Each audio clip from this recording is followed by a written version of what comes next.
Toyota Fortuner installed Optimus brand Android head unit, 4+64, 9 inches, then 2K screen resolution. Ito yung front camera. Yan. Then side camera. Yan. Pasok tayo sa loob.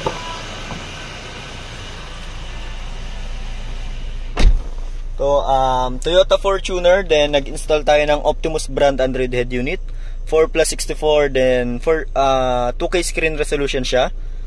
Then steering control working, try natin. Radio. Ayan. Volume. Ayan. Next. Ayan. Previews. Then yung 360 camera natin, connected siya sa mode sa steering control. Pag pinindot mo si mode, lalabas si 360 camera. Pag pinindot mo ulit si mode, babalik siya sa home. Then si 360 camera, meron siyang auto trigger or automatic trigger pag ang takbo mo is 20 kph below. For example, left signal light. Ayan.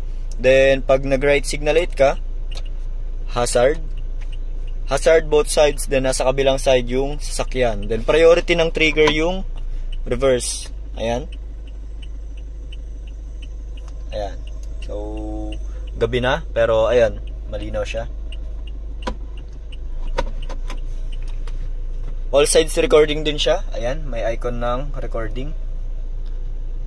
Then yung Android head unit natin, meron siyang split screen.